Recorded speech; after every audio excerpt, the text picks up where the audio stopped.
Hi, I have a little secret for you today. Come to that. You know those apps you love? Instagram, Twitter, now X, Snapchat, and even your bank apps. There's an entire process behind this application that makes it simple, easy, and fun for you to use. Also, think about your favorite restaurant.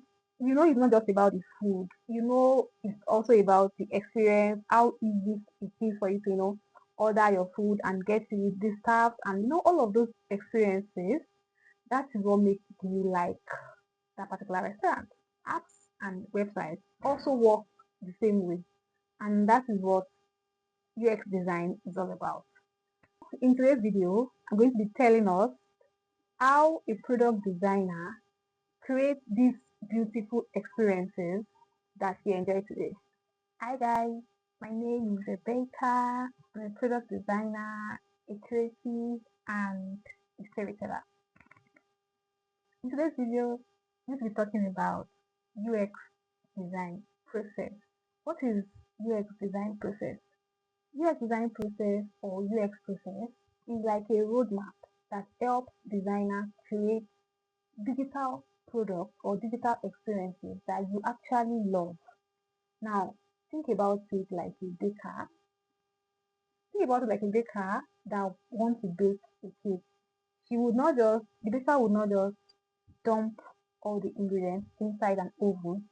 There has to be like a recipe that the chef or the baker would follow. Now, think about UX design as the recipe for creating great user experiences. There are 5 stages of design thinking processes or UX design process.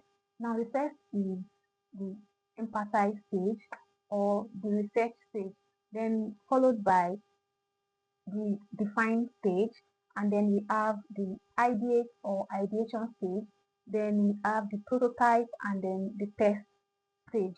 Now one thing to know is that this process are not linear, which means you don't need to follow them step by step. You just need to work with them based on the problem you're trying to solve. Let's talk about the empathize stage, which is the first stage. Now, what happens in this stage? Right here, this is where you understand your users. This is where you put yourself in the shoes of your users. This is where you understand the user's pain points, their motivations, their struggles. Basically, you want to walk in their shoes, you want to know how they feel, you want to know the exact problem they have so as to know the right solution for this problem. The goal here is simple. You just need to understand the user. You need to understand the user and understand the problem that they are facing. And how do you do that, right? You do that by conducting interviews. You do user interviews. You do that by observing them while they use other products.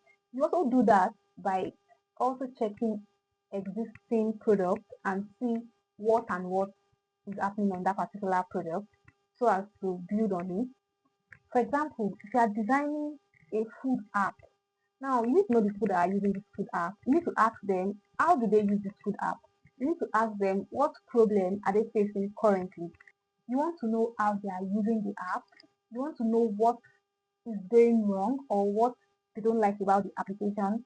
You want to know how you can improve the experience of that application. All of these are what we are going to be doing in the first stage, that is the empathize or research stage. Now, moving on to the second stage, which is the define stage. Don't forget the first stage was where you gathered all the necessary information, whether relevant or irrelevant.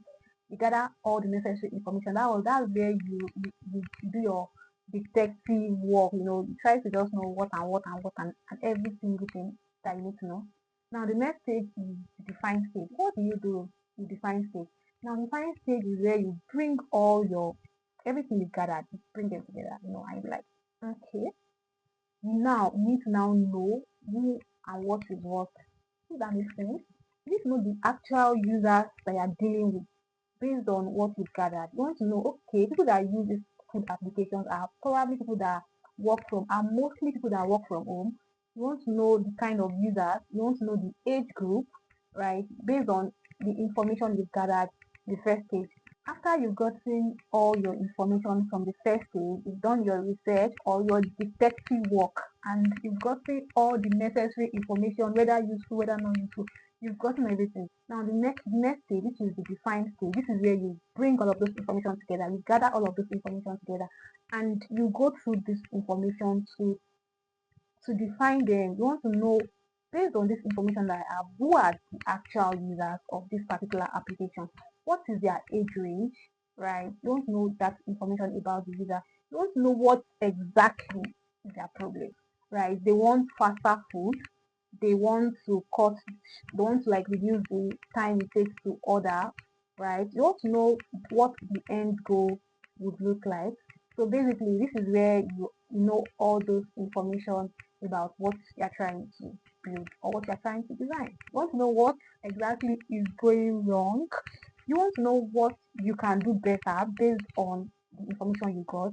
You want to know, basically this stage is just what where you just you take the information you got and you just like extract tangible information from it.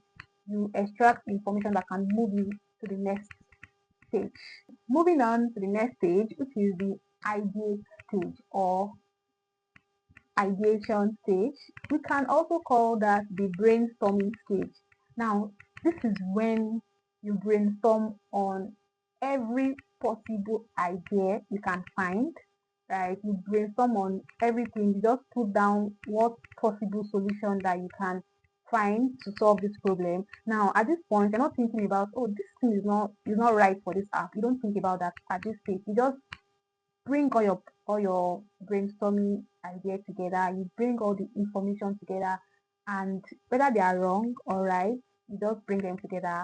You think outside the box, you think inside the box, you think under the box, you think above.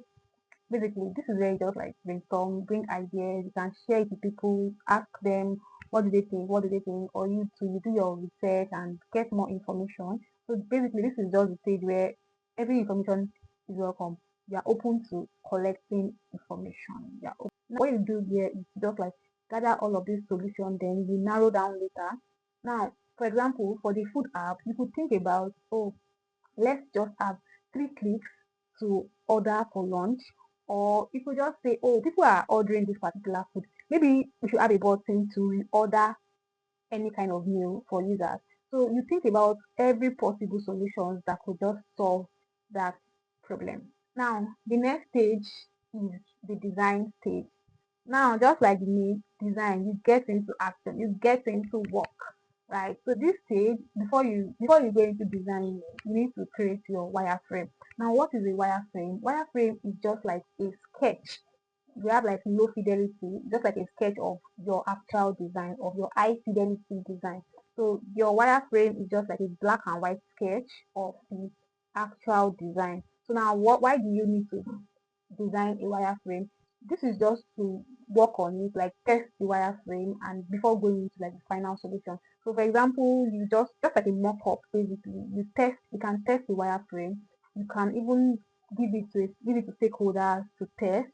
And if you need to like do a lot of correction, it's easier for you to do that on wireframe than when you already have your actual design. And then now imagine if you have to like go so many steps backward. Using an actual design could take a lot of time and it could be much more stressful. So if something that you can just like correct on wireframe, it's actually better to do that. So that's wireframe. So next is design your wireframe, and once you've done all your prototype and test, then you go into the high fidelity. This is where you add your colors, your animations, everything you want to do that on your high fidelity prototype. Now, the next stage is your test. What is your test? Now, your test stage is where you want to make sure everything is working. You give it to actual users to test. You give it to people you know, or basically you just test, just like you test this particular app that you designed. Does it work? Does it solve the problem you're trying to solve? Now, once you've tested the app, you want to get or gather user feedback, get their feedback, and then go back to your drawing board, check and reiterate, right? Gather feedback, test them, and then work on them. So, guys, to recap on what we've learned, we talked about the UX design process. Now, the first stage we talked about was the emphasize stage or the research stage, followed by the define stage, and the next is the ideate or ideation or the brainstorming stage, and we also have the design stage, then the prototype test, and then reiterate. And one thing to note is that this is not a linear process. It could go from point A to point C based on the problem you are trying to solve. If you watched up to this point, then thank you so much. I hope you really learned one or two. I would, if you have any question, please drop it in the comment section. I would be glad to answer your question, and kindly subscribe to my YouTube channel, like this video, turn on your notification bell, tell your friend, tell your friend to tell your friend to tell your friend, and you know what? I will see you in my next one. Bye bye.